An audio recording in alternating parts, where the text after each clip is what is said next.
Hello, ladies and gentlemen. I would like to welcome you to today's Partner Academy Live webcast, Time to Thrive series, Compete to Win with Effective Call Planning with 95.5 Sean Franz. Welcome to the third of our 12-part monthly webcast series to help you win in the new economy, compete to win, hit your sales targets, and thrive in our mobile world. Join us the second Wednesday of every month at 8 a.m. Pacific for a new session dedicated to improving your sales performance. Our presenter today is Sean Franz, who is with 95.5. And now, without any further delay, it is my pleasure to hand the floor over. Sean, you now have the floor. All right, fantastic, Deb. Thanks for everyone joining today. Again, in that poll, you see that we've got some folks from the United States and Canada. For you folks, good afternoon, or good morning, I should say. Some of you, an early morning out there on the West Coast, 8 a.m. For those folks joining us from Europe, good afternoon to you, and welcome to the session. So very proud to be back with Microsoft. I've had a chance to work with Microsoft in several different capacities over the years.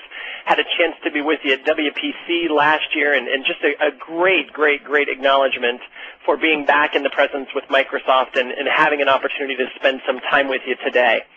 And so if you think about the whole process of what this whole Time to Thrive is about, if you look at the screen, you look at that bright yellow words across the middle, you think about it from the standpoint of win in the new economy, competing to win, hitting your sales targets, and thriving in a mobile world.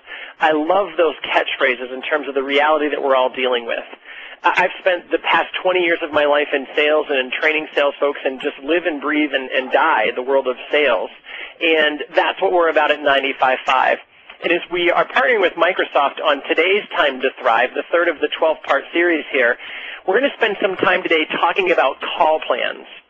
And when we think about the concept of call plan, we want to look at it through the level of just making the reality statement that everybody, at some capacity, has the idea and understanding of what call plans are. And I would advocate that the majority of sales professionals, whatever your role is in sales, and we saw a lot of different roles there in the early pollings, that everybody uses a call plan to a certain degree. And whether that's just a mental run-through of some ideas that you want to go through, whether it's a deep dive, what we're here to do is take it from your current state to get better, to try to figure out how do I use effective and efficient call planning to be a competitive edge, to really be able to use that point or that part of my business to be able to use that to be part of what it means to compete in today's world. And our hope, our goal, if you will, we call it an end in mind for our time together today, is to be able to expose you to that, to think about it from the standpoint of increasing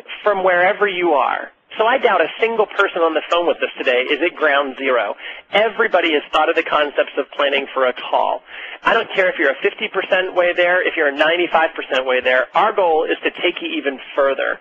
So our end in mind for our time today is to increase the overall effectiveness and efficiency of all of our customer interactions, thus creating a distinct competitive advantage over our competition and therefore increasing our win rates.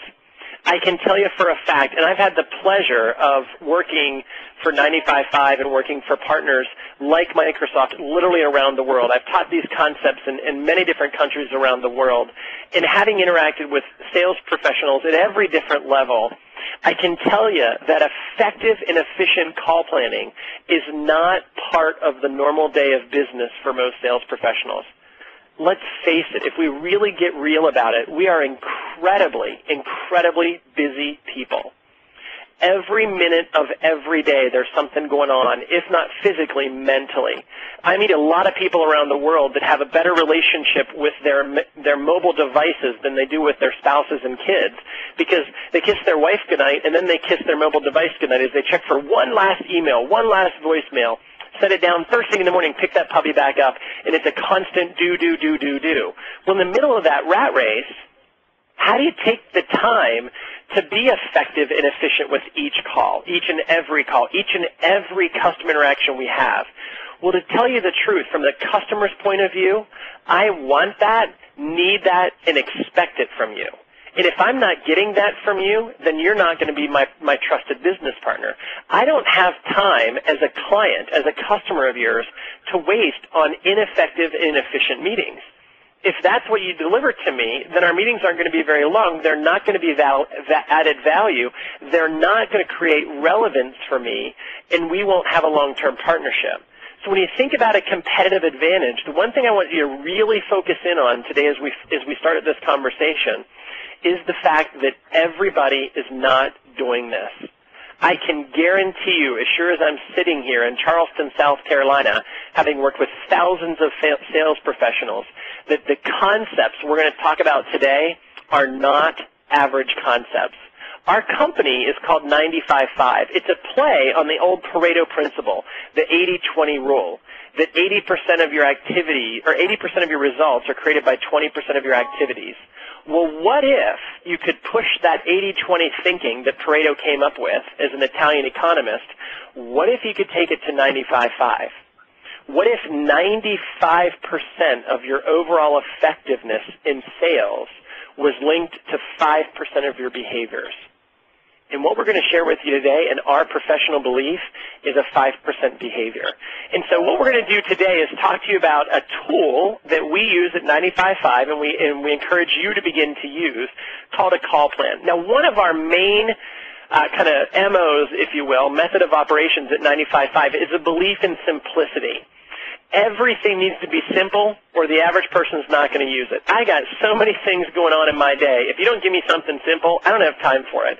And so hopefully you've had a chance to receive the call plan beforehand, or, as Deb said, it's part of the download here. And we really want you to have a call plan and actually have it alive and active to use right now. And so I'm going to actually challenge you to do a couple things in today's session. So this is not so much a learning as it is a learning and doing. I want you to actually prepare for an upcoming call that you have as part of today's session, and I'll give you some time to do that as we interact throughout here. And so, as Deb said, the call plan is one of our gifts to you for your attendance today. It's a simplistic design tool. It's a Microsoft Word document. It doesn't get any simpler than that.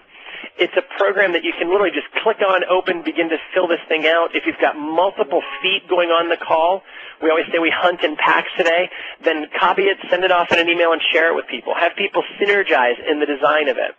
If 2 or 3 people are going on that call today, then 2 or 3 people should be involved in developing the call plan.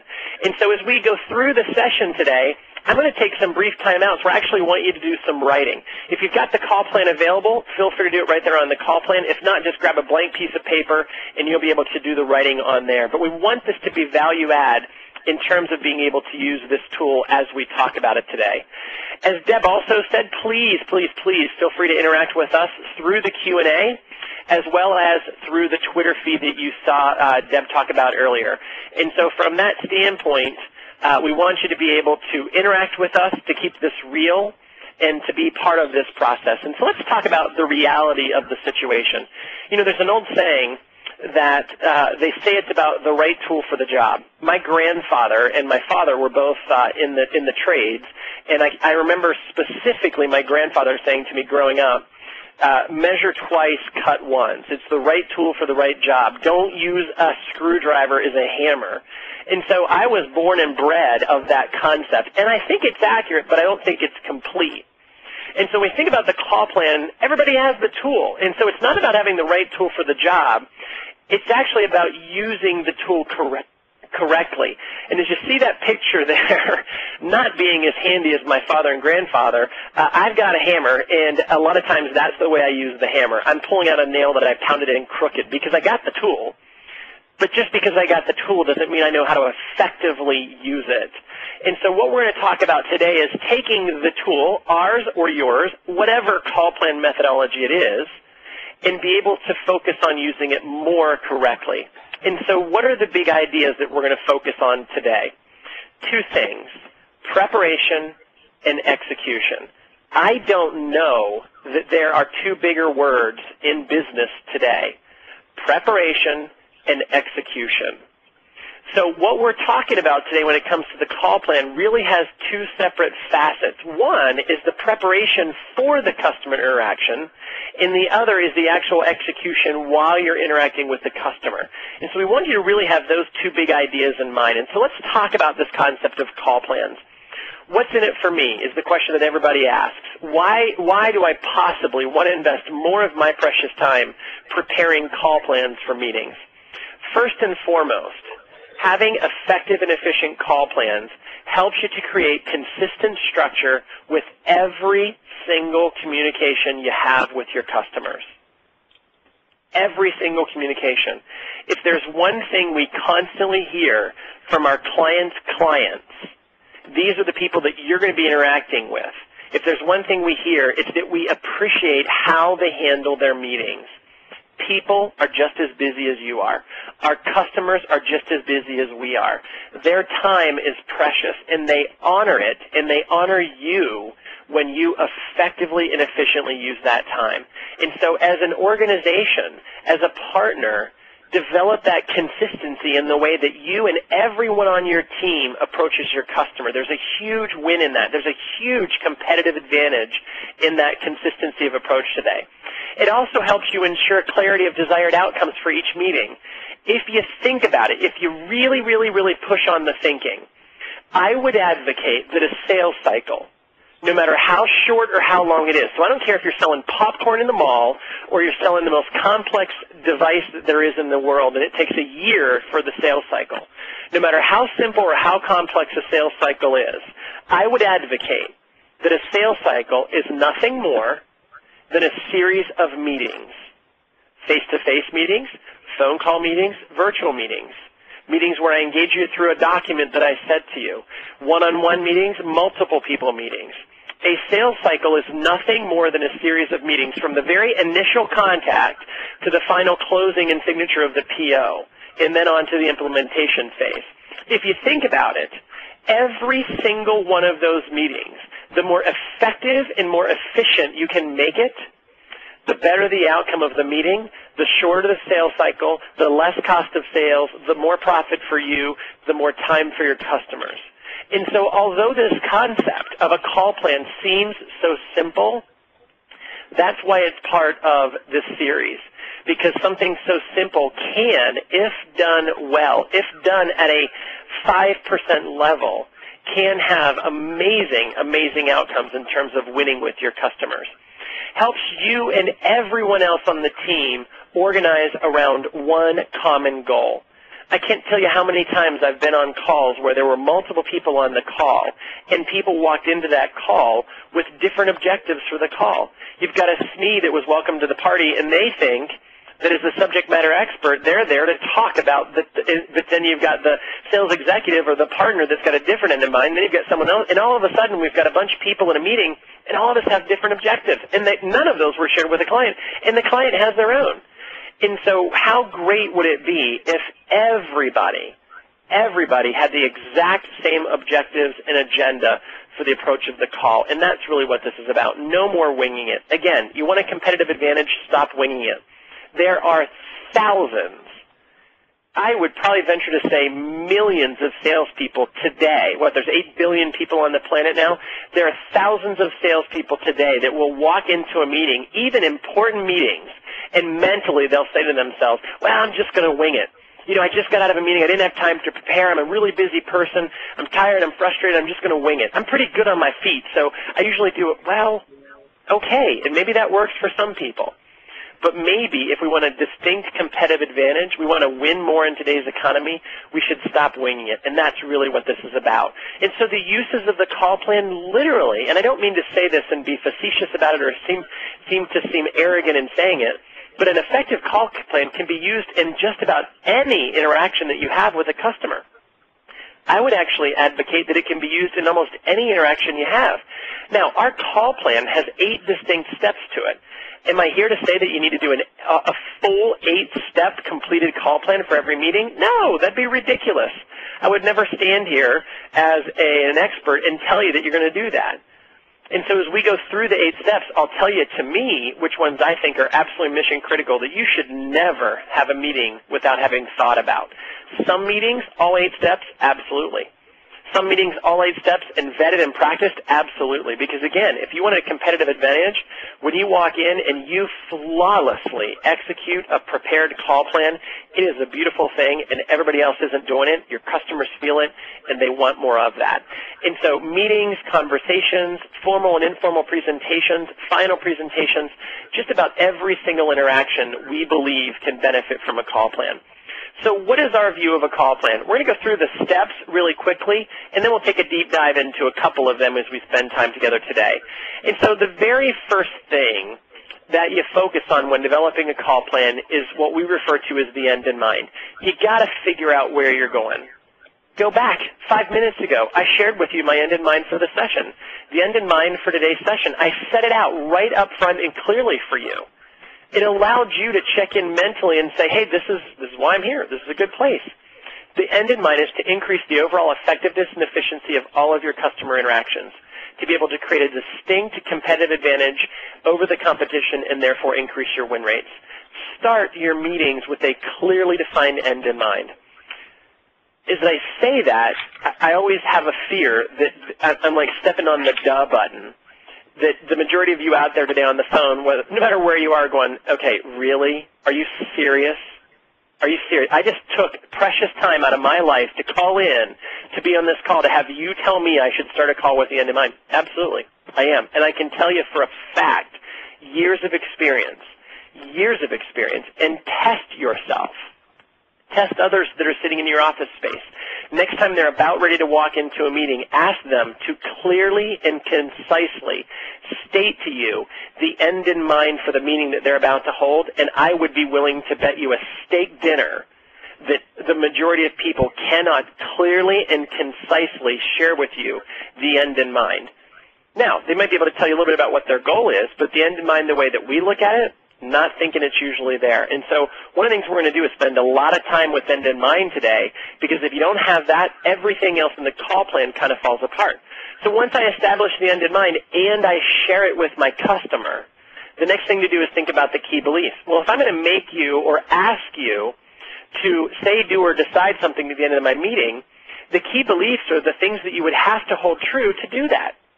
And so if my end in mind for our time together today is to earn the right to have a meeting with the executives inside of your business, you're never going to give me that permission unless you have some beliefs set in your thinking that I'm going to do a good job with those executives, that I'm going to add value to those executives, that I'm not going to undermine you or make you look bad. There are key beliefs that you're going to hold before you'd be willing to give me that access. And so what are the key beliefs the customer is going to have to execute the end in mind? The next section is all about the questions that could be asked. We'll spend some time on that. Yellow lights. What are the stalls, doubts, objections, concerns that you may hear? The next steps, if they agree to the end in mind, where are we going? The agenda, again, a huge 5%, way too often. And again, if you're on the phone and you're listening, I guarantee you personally have attended meetings where there weren't an agenda. It's a very frustrating thing, and so let's stop doing that to our customers. And then finally, the opening statements. How are we going to kick this thing off? Again, that's a huge area of winging it and a very, very dangerous thing to do. And so what we want to do as we spend our time together today is to talk about a few of these in detail and just expose you to the other ones so that you can take a deep dive into these as you begin this journey. And so one of the few areas that we want to take a deep dive into is this whole thing called an end in mind. If you're familiar with the book, The 7 Habits of Highly Effective People, written by Dr. Stephen Covey, it was listed by business CEOs as one of the most influential books of the last century. Of the last century, not the last decade, the last 100 years. Habit 2 of that is to begin with the end in mind. And if you think about it, that's what we're asking you to do. At the end of this meeting today, you just asked me for an hour of my time. You just asked me for 45 minutes of my time, for 2 hours. I don't have all the time in the world. You asked me for 45 minutes of my time. Where are we going with this? At the end of that 45 minutes, if we do what we're supposed to have done, what is it that you want the client to be able to say, to do, or to decide? That's simply the end in mind. And if you just simply think of it through that level, that'll give you a rough draft of what the end in mind is. So at the end of our call today, I want you to give me permission to talk to the executives in your business. It's that simple. At the end of the time together today, I want you to decide to take the next step in the journey of the sales cycle with me, or not. And so when we think about it very simply, just draft out an end in mind. What is it you want the client to say, do, or decide? But that's just the beginning part. Now, let's really focus in on what differentiates you from the competition when it comes to end in mind. A couple things to really think about that make this a lot more compelling than anybody else just simply drafting an end in mind. Very first thing is you've got to have a singular, focused, clearly defined end in mind. I remember going back into Alice in Wonderland, a great novel. Alice at one point in time is wandering through the woods, and she runs into the Cheshire Cat, and there's different paths that she could go. And the Cheshire Cat smiles and said, well, where would you like to get to? And she said, well, it really doesn't matter. And he said, well, then I really guess it doesn't matter which path you take. If you don't have a singular, focused, clearly defined end in mind, the chances of getting to it are slim and none. Why? Because divergent paths will exist. The client will take you somewhere, another person on your call will take you somewhere, you'll take yourself somewhere. Why? Because you don't clearly have a singular end in mind. Even having two end in minds can be dangerous. And so we advocate one clearly defined end in mind. Second, everybody on the team, I don't care if it's 2 or 5 people going on the call, everybody on the team knows and agrees to the end in mind. Now, I've seen this cause some ruckus on teams because different people on the team want different things out of this meeting. And I'm saying, no, hold on, time out. Wait, no, what I need is I need this. Well, great, but you're not going. We're going as a team. And you got to pound it out amongst the team before you show up with the client as to what is that goal. Where are we going with this? Again, if you dare walk in, and I'm sure every one of you have experienced, where right in the middle of a meeting, someone that's with you, supposedly on your team, brings something up, says something or does something that makes you just want to crawl into a hole. If you could, you would reach under the table and kick him in the shins, and in your mind you're going, what in the world did you just say that for? Why did you bring that up? Well, I brought it up because I have my own end in mind. I have my own agenda. I got to get somewhere here, and you're not getting there, and so I'm going to take over the conversation. I guarantee all of you have had that happen. And the way to mitigate that is that everybody on the team agrees to the end in mind. The end in mind becomes the major decision that you want the customer to make. I was coaching one time on a client, and a client jokingly said, half-jokingly said, Sean, I got a big meeting. I have 7 end in minds. And I just started to giggle because this person knows what they're talking about. They know they can't have 7 end in minds. I'm like, 7? Yeah, 7. I don't have a chance to meet with this person. It was actually an internal meeting with a very senior person to her. I don't have a chance to meet with this person very often. I got 7 end in minds. I said, Amy, let's talk. Come on, think this through. If you have this meeting today and all 7 of those things happen, where does that leave you? And she said, oh, well, we'd be able to go forward with next quarter's training plan as scheduled. Okay, well, that's your end in mind. The end in mind for your meeting today is to be able to decide whether or not we can go forward with next quarter's training plan as it exists. Those 7 things are just agenda items on the path to that end in mind. And so you got to think, what's the big major decision that you want the customer to make at the end of this journey? Think about it. One of the things we coach to with end in mind is it has to be relevant to where you are in the sales cycle.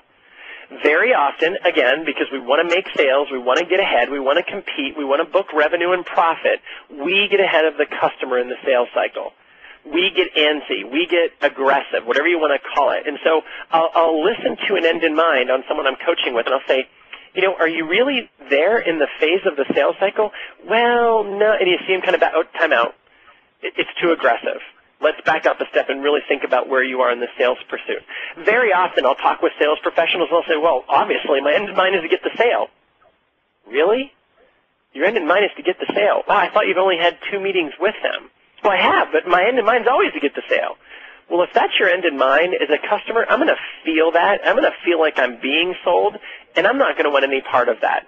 and someone that has a more appropriate end in mind for our time together today, that's the people I'm going to spend time with. So always gut check yourself and gut check each other in terms of the end in mind. Is it relevant to where you are in the sales cycle? Maybe the end in mind today is just have a very open mutual conversation to decide whether or not it makes sense to continue discussing this as an option for you. Oh, I can't say that. Why would I ever say that? Because that's real. The customer has a decision to make. Do you continue talking with us about this or not? I think we should. That's why I'm here. But let's just mutually discuss that today so that by the end of our meeting, you can make a decision to proceed forward or not. It's not about always getting the sale. I would actually advocate that's only your end in mind one time in an entire sales cycle. And that better be the meeting where you're putting the PO on the table and the customer is willing and ready to sign it. That's the only time that getting the sale is your end in mind. If you have 15 meetings in your sales cycle, then the other 14 meetings, that's not the end in mind. And if you walk into the meeting with that as your end in mind, the customer's going to feel it. They're going to feel like they're being sold to, and it's going to decrease the relationship, and someone else is going to compete to win. Make no an okay answer.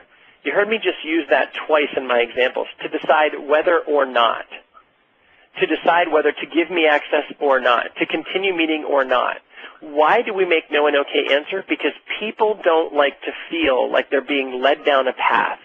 They don't like to feel like they're being trapped in. They like to feel as if they have options, and in reality, they do. I can ask you to leave anytime I want. If I don't like you, I don't like your solutions, I don't like the way you're selling to me, I can say, you know what, get out, don't come back. And so from that standpoint, no is always an option, and they like to hear us recognize that. You know what, I know you have a choice to make.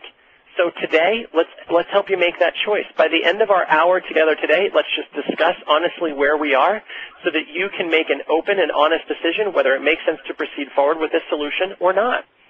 And when clients hear that and it's genuine, they really feel it. They recognize your intent as to the fact that you're there to help them make a decision, and trust goes through the roof. When trust goes through the roof, they open, they enjoy relationships with you, and it gives you that competitive advantage. Make your end in mind transparent. What we mean by that is at the end of today's session, we'll talk about something we call preconditioning. Preconditioning is taking your end in mind and getting it to the client before you have the meeting. Hey, thanks for our time together on Friday. The end in mind for our session is going to be this. Make it transparent. You should be able to walk up to your client, stick out your hand, shake their hand, look them dead in the eye, and state your end in mind. If you can't do that with pure confidence and pure intent, then it's not a good end in mind. And so if you think about it, I always go back to that movie Liar, Liar. I don't know if you've seen that. For our friends here from the European contingencies, I'm not even sure if it ever made it there. But it was a fantastic movie about a guy who all of a sudden couldn't lie anymore. And so he had to tell the truth everywhere he went. It was hysterical in terms of its concept. Well, imagine for a second. Just imagine how funny it would be if every salesperson had to go out on a call today and they had that liar, liar mentality. They couldn't lie. There would be people who stick out their hand and they say, you know, Sean, thanks for the meeting today. I know for the past quarter I've told you that I'm not going to do anything to reduce the price, but it's really getting close to the end of the quarter, and I really am not doing really well. And to be honest with you, I'm really afraid for my job right now. So today in our meeting, I'm going to do or say anything I need to do today to get you to sign this PO. How's that for our meeting today? And if you think about it, although that may sound comical, it's absolutely true. There are a lot of salespeople out there with what I would refer to as bad intent. Their only goal is to sell something. I don't care if you want it, need it, value it or not. And if you want to have a competitive advantage against those people, approach it differently. Have an end in mind that is transparent, that I can literally say to you, my end in mind today is for you to make a good decision. We're at a decision point in the process, and you've got a decision to make to decide to go forward with us or not. I know you've got a lot of competition that's out there, and there's a lot of good people out there. And so today, let's just have an open conversation about where we are so that by the end of today, you can make that logical and safe decision. How does that sound for you? And if that's coming from a place of intent and it's pure, you would not believe the trust that that builds in a client. Imagine if someone said that to you. Just put yourself in your own shoes for a second as a purchaser. Listen to the way people sell to you sometimes. It's comical the way people say some things. I was recently buying an electronic fence for my dogs. And I had a guy come out, never did that before. We just moved, and I had to control my dogs more than I ever used to. I have a smaller yard now, lots of close neighbors. I got to confine them. And so we called the Invisible Fence Company, came out. Guy was really good, loved him. He's been doing it for 6 years, really good guy. Ended up buying from him. I have one installed in my yard right now. But it was interesting because as we're going through the process, he's getting me excited about it, and all of a sudden we sit down at my dining room table, and so prototypical to sales, he turns a piece of paper around with the price on it, and as if it was a, ta-da, we never recommend you do that. He turns it around, and I had shell shock at best. When I saw the number, I was like, okay, we're talking about dogs, aren't we? These aren't my kids. These are dogs. You went how much for this? And I was just in sticker shock. And the next words out of his mouth just absolutely made me bust up laughing inside, because what came out of his mouth shared his intent with me. What came out of his mouth was, Sean, I know that times are hard and money's tight for some people, and so if the money is a problem, just let me know that, and I'll see what I can do. How would you respond to that? I looked at him and I went, okay, money's a problem. Like, if you're going to invite me to say that, then money's a problem. So let me make sure I understand what you're saying to me, Mr. Salesperson. What you're saying to me is, if you could, if I were willing, you would sock me for that full amount you just put on that piece of paper, and you'd laugh on the way home. But if it happens to be a problem for me, you're willing to go back and sharpen your pencil and do a little bit better for me. So really what you're doing is you're lying. You're saying, that's the amount I'd love to get from you, but if that's a challenge for you, then I'll take less than that. Just let me know that. And so, boo.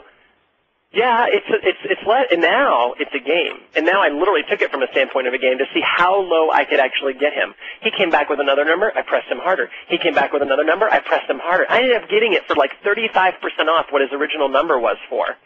Why? Because to me, you've shared with me your intent that it's a game. And so from that standpoint, transparency of your end in mind is really, really critical from that standpoint. Be able to share it openly and honestly with your customer. And for it to be transparent, the last piece of the end in mind is we want it to be customer-centric. You've got to be able to have the end in mind be about them. It's not about me. It's not about my sale. It's not about my products or services. It's about you. And so as we look at that end in mind with those things being said, here's what I would invite you to do for the next 3 or 4 minutes.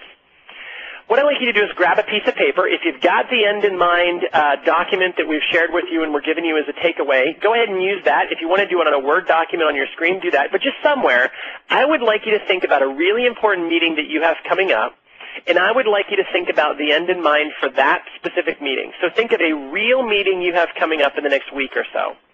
And what I would like you to do is just simply draft an end in mind with those 6 or 7 ideas in mind. And so let me just slow down for a second, give you a chance to get real about this, grab a piece of paper, think of a really important meeting that you have coming up next week, and I want you to simply, those things being said, just draft an end in mind for yourself.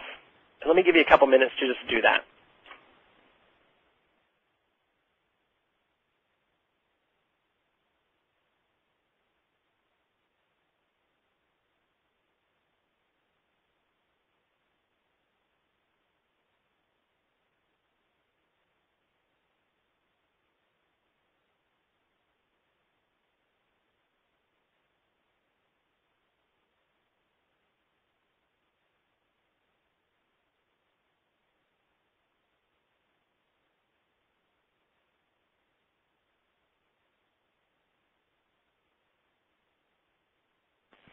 All right, literally just take a minute, think about a really important meeting you have coming up, use those things on the screen, and just think about what is your end in mind for this. Is it really to get the sale? Man, it better be the last meeting in the cycle. If it's not, then there's a different end in mind. Think about it from the customer's point of view. Think about it in terms of intent and really building trust. Where is the customer right now? Where do you want them to be at the end of this meeting? What is it that you have to get them to say, to do, or to decide by the end of this next meeting? Give you a couple more seconds to just draft some thoughts.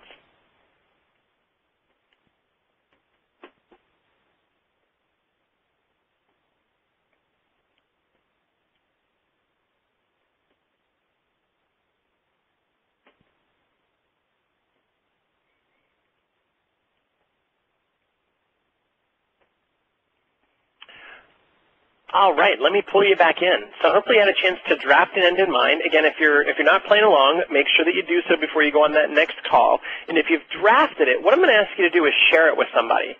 So hopefully you don't work in isolation. If you do, find a friend, a colleague, even a client sometimes that you trust will be able to share this with you and to vet it. Get some synergistic thinking about that end in mind. Share it with someone. So go find a colleague and say, hey, here's a meeting I've got. It's a meeting with a VP. I've met with 2 other people inside the business right now. Here's where we are. This is the purpose of the meeting and why it's being held. And here's my end in mind. Let me share it with you. And just state it exactly as it is on your document there. And get some feedback. Share with them those thoughts we just shared with you and get some feedback. 99.9% of the time, if you share an end in mind with someone, they'll be able to give you some good coaching about it. It's that old saying that we can't think ourselves out of a problem with the same level of thinking that thought us into that problem. You're in the middle of the business deal and you're thinking about it a certain way. When someone else hears it and sees it, they can add insight. And so share that with someone. Get some thoughts from that person. Once we've got the end in mind, which is one of our 5% of the call plan, I shared with you, the reality is you can't do all of these always, everywhere, every time for every deal. That's not reality. But all 7 of these need to be done with big, big, big meetings. If you've got a final presentation, man, you better do all 7 of these. You better practice it. You better rehearse it. Otherwise, you're not giving enough attention to how vital that meeting is. If it's a smaller meeting, a less important meeting, not so much at stake, maybe you don't have time to do all 7 of them. We strongly advocate that you do the end in mind in the key beliefs. And so that's what we're going to spend time on. The other ones, if you got time, fill them out. Take care of them, but the end in mind and key belief section is very vital, and that's why we wanted to invest the time with you today. And so what is a key belief? And so think about it this way. It's something that the customer needs to believe before they will agree to your stated end in mind. You're going to ask them to say, to do, or to decide something. By definition, before the meeting, they can't say, do, or decide that. If they could, you wouldn't need the meeting. It would be a wasted meeting. You'd just be able to call me and say, hey, can I get you to do this? Yes, I can. Go. I wouldn't need a meeting. But they're not there. And so the hour is to be able to present to them, to discuss, to have a mutual understanding of what would need to occur for them to be able to say, do, or decide that by the end of the meeting. And so key beliefs, there's a story that we sometimes tell that help you really understand what key beliefs are about. And so let me just share a story with you. And so put yourself in this situation. Let's say you have a daughter. Now, the age is dependent upon where you are. And so if you're out on the West Coast and you're in the great state of Washington, maybe the driving rules are different for you. If you're over in the EMEA regions, maybe the ages are different. You want to have a child that you're thinking about that has just made it to driving age. So where I am, that's 16. Add some thinking to this puzzle. She has very limited driving experience. You live in an area where there's some traffic, so you're not out in the middle of nowhere. I don't want to say you're in the inner city, but there's some traffic. She's been invited to a get-together. I did not say party. Don't read that into there. It's just a get-together. She and all of her friends want to go. The sad news is no one else can drive, and she comes to you as her mother or her father, and she says, Dad, can I please have the car on Friday? Now, if you think about the way we set that up, and those ideas and those thoughts around it, what beliefs would you as a parent have to have in order to feel comfortable letting her take the family car? If you think about those beliefs that you would have to hold true to even consider giving her the keys to the car, those are what we call key beliefs. And so think about it. If you think about what you might have to hold true, we would think about it from the standpoint that you would have to believe, some of you, that there are no boys going to be in the car. Some of you might say, my main key belief is in your safety. I have to believe that you're going to be safe in doing this. Some of us may say, well, I need to have complete trust in my child, that they're going to go right to that get-together and right back. Matter of fact, I might want to know the exact road that they're going to take. I might have to trust them to not be doing any alcohol or drugs. Matter of fact, if there's even a person in that car that I've ever thought was involved with alcohol or drugs, don't even ask me. I need to trust that you're not going to be texting or talking on your cell phone. If I think that's going to be true, I'm not going to give you the keys. I might want to know more about the friends. I might want to know that the friends' parents know that this is happening, that the friends' parents know that you're going to be driving. I might have some key beliefs around time, that I want to know that you're going to be back when you say you're going to be back and within curfew. Whatever those key beliefs would have to be true for you as a parent, that's what a key belief is. Her end in mind is to get the keys. The key beliefs that she would have to address are those things. And so she looks at them through that standpoint and says, you know what, if your daughter could help you check off your key beliefs to your satisfaction, not would it guarantee it, and end in mind and key beliefs don't guarantee success, they weight success in your favor. And if she's able to share with you, you know, Mom, I'm going to take my cell phone, I promise you, and you know you can trust me that I'm not going to be texting, I'll have it there for emergency reasons. Betty and Sarah are going with me. Betty's mom is going to be at the get-together. It's going to be supervised. There's no drugs or alcohol there. And I promise I'll be home by 10 o'clock when my curfew is. Is there any ways I can have the keys to the car? If she's able to, during the meeting, as brief as it is, check off those key beliefs in your head, then it increases her likelihood of getting the keys. And so when you think about it in terms of key beliefs, think about these questions on this screen. Just answer them in your head. True or false, people make decisions based on their own individual beliefs. Obviously, that's true. Those beliefs are often not explicit. In other words, I can't exactly tell you why. That's true. Those beliefs are often not well formed. If you ask me to explain it to you, sometimes I can't. I'm just saying, no, you're not allowed. Those beliefs are not always commonly shared amongst all key stakeholders. In other words, if you ask Dad, you get one answer. If you get Mom, you get a different. If you ask the CEO, you get one answer. If you ask the CFO, you get a different one. But those beliefs are what I make my decisions on. And, true or false, we're more likely to enable our end in mind if we can explicitly state and resolve the underlying beliefs that would support the decision that we're asking for. And so you just simply think about it. Conceptually and pragmatically, how are you going to address those beliefs? And so if today is about me asking you for access to someone higher up the chain of command to discuss this opportunity with, you're going to have to pragmatically believe that I am going to add value to that person. And how am I going to address that? I'm going to share with you the agenda that I'll go through with that person. Conceptually, I'll walk you through things. And so how do you address these key beliefs? Conceptually and pragmatically, build out in your agenda how you're going to address each of these key beliefs throughout your time together. And so key beliefs are those things that the customer has to believe to be true to be willing to agree to your end in mind. We should think about them. We should think about how we're going to address them. Now, the next 4 sections of the call plan are what we believe the nice-to-haves.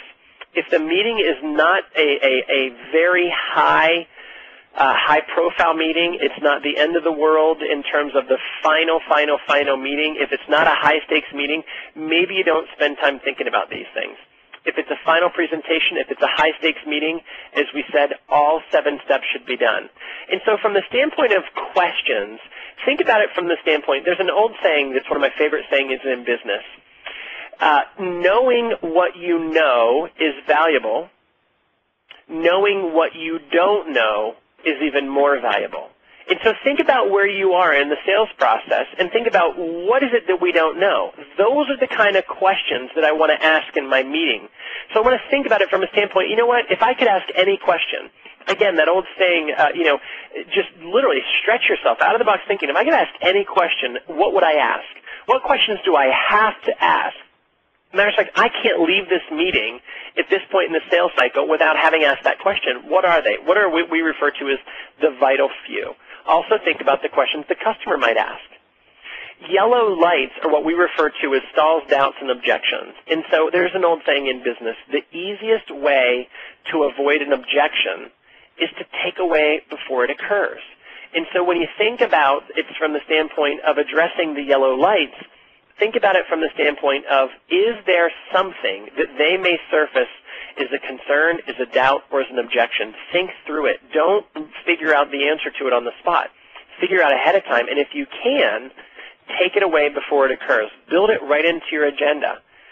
The next piece is called next steps. And what I want you to focus on there is the plurality of that word. It's not the next step, it's the next steps.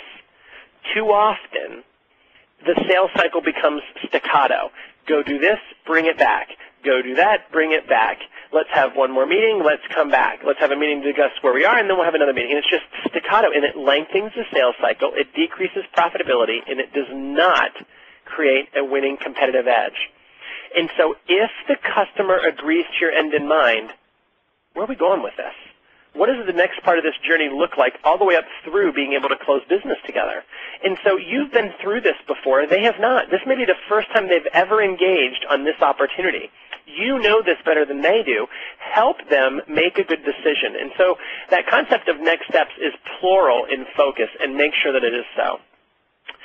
The agenda piece there, again, just put yourself in your shoes. How many of you have shown up for a meeting, maybe even today, maybe even inside of your own company? Maybe it was even your meeting and there wasn't an agenda, or the agenda was shared right in the beginning of the meeting and there was no buy-in to the agenda, or maybe it wasn't even covered at all. The result of those types of meetings are sometimes a big so what. And so when it comes to the agenda, that's part of what we call the 5%. And so from a standpoint of the agenda, we look at it through the lens of saying, create an agenda that supports your end in mind and your key beliefs that the customer needs to adapt. Share the agenda with your customer. Precondition it. Take time to let the customer know. This is what we call preconditioning. Hey, Jim, thanks for your time on Friday. Just so we make sure our time is valuable together, the end in mind, as we see it for our time together, is this. The agenda that supports that we're going to follow is such. Here's what we're going to bring to the meeting in terms of what we need to prepare for, and here's what we're going to ask you to bring. Do you have any thoughts or any challenges with that as an end in mind or agenda? Let me know. Look forward to seeing you on Friday. When you send that type of a preconditioning email, when you want to talk about a competitive advantage, when you want to talk about winning in today's world, that separates you out from 95% of the competition. Let me ask you, when's the last time you got that type of email from someone that you were giving your time to? If I could see your head right now, or if I could see your face, you'd probably be going, yeah, I don't think I ever have. Think about the competitive advantage if you start sending those types of emails out. And so the agenda is actually very simple because it's the end in mind and the key beliefs in order. And so we're going to open this way, we're going to establish this, we're going to do that, we're going to talk about this, we're going to talk about that, and then we're going to execute the end in mind. And so from that standpoint, the agenda flows out of all of the other work that you have done. Now, the very last piece of this puzzle we call the opening statements, and we refer to it is the high-risk 5. It's the opening statement. Why do we call it the high-risk 5? Because it's the last 5 minutes of the meeting. I'm sorry, it's the first 5 minutes of the meeting that set the tone for everything else. True or false? You have ever been in a meeting, personally, that you were part of or that you were actually sometimes even leading, that within the first 5 minutes it got off on the wrong foot and you're saying to yourself, you know what, can we just do a re-over? Can we do this meeting again next week? Because that's not the way I wanted this thing to open up.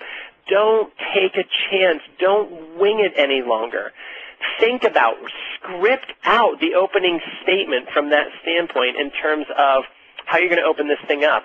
And so when we talk about opening statements, here's an example of one. Don, thanks for the meeting with me today.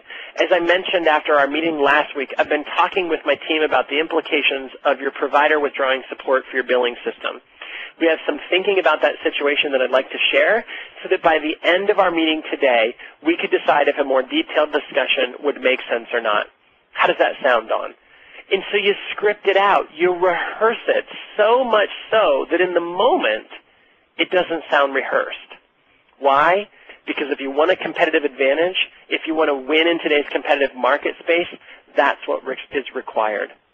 And so if we think about this concept of a call plan, again, it's not saying that you here on the phone with me today, sharing this time together today, are not doing this. We're not by any means saying that. You're in business.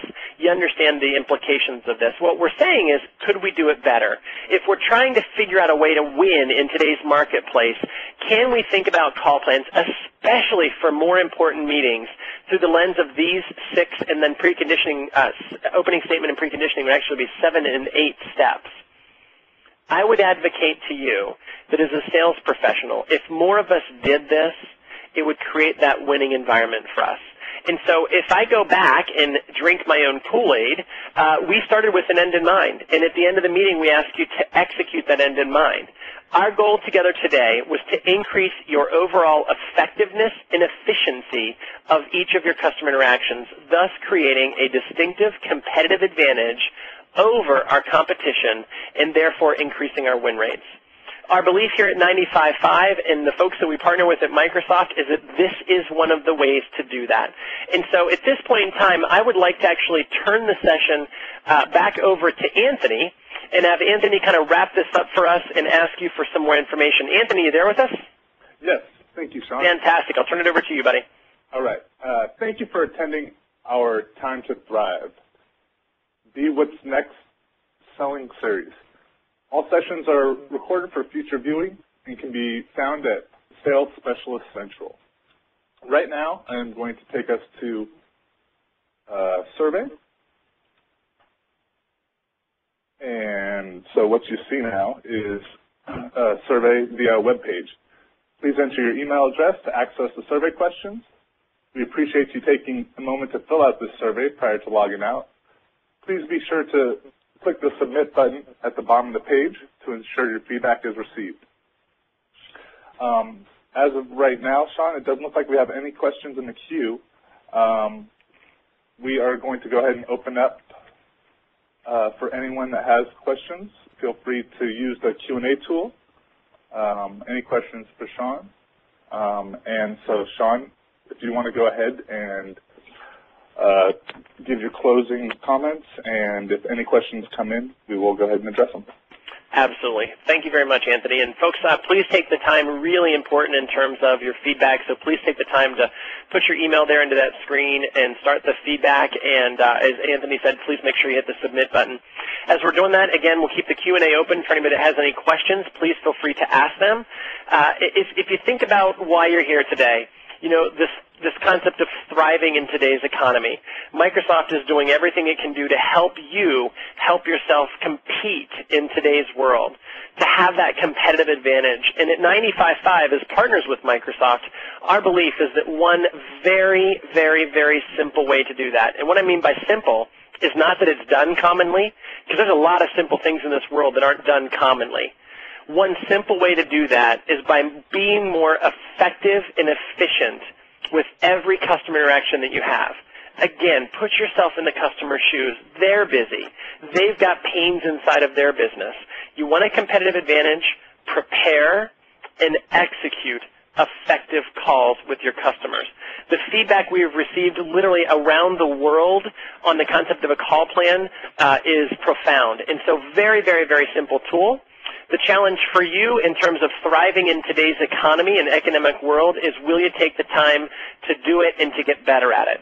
Steel sharpens steel, so use synergy to draft end in minds and get with your leaders and get with your partners and your friends and colleagues and have each other kind of pick apart your end in minds and your call plans. Go out there, execute it, do more business, shorten your sales cycle, increase profitability, and let us know how it works for you. So on behalf of Anthony and Deb and everybody else at Microsoft that's part of the live meeting event here today, I'll close by saying thank you for your time. We appreciate your efforts in getting better and in advancing your business. Anthony, I'll turn it back over to you to see if there's anything else you want to close with. And folks, we hope to see you in another one of this 12-part series. Thanks for your time today. And, Sean, we have one question in the queue. Pragmatically, what's the simple suggestions you would give to create and manage meeting invitations, phone, email, etc., using the calling plan daily? To manage meeting invitations. Is that the question, Anthony? Correct. You know, I'm not sure I understand the question completely in terms of managing the invitations. When it comes to the call plan, again, it's a Word document, and so it's attachable to anything. And so if you're using Outlook as your meeting coordinator, if you will, it can be attached to a meeting invitation, and that can be the way that you would share the call plan with everybody that's in the meeting. And so if I'm setting up a meeting in Microsoft and I'm inviting 4 of my colleagues and 2 of my clients, I can go right into Microsoft Outlook and attach the Word document that's my call plan or my preconditioning statement, if you will, or just draft it right into the meeting invitation there. And so you could precondition right into the invitation itself by just simply saying, hey, everyone, this is the invitation for the meeting. Just to make sure that we're using everybody's time wisely, here is the end in mind for the meeting. Here's the agenda. Here's what we're going to come prepared for, and here's what we ask you to come prepared for, and share that from that standpoint. If it's an internal meeting, attach the call plan. Ask for feedback on it. Ask people to push on your thinking, and those are some of the things we can do. I'm not sure if that answers your question. And he said thanks. All right. Hopefully it does. So that's the one question. This concludes today's Partner Academy Live session. All materials from today's presentation will be available on the Academy website within 48 hours. Partners may access the webcast through the Partner Learning Center in approximately 48 hours as well. We'd like to extend a big thank you to our presenter, Sean, and we'd like to thank you, audience, for joining us for this Academy webcast today. Thank you very much. Thanks, Anthony.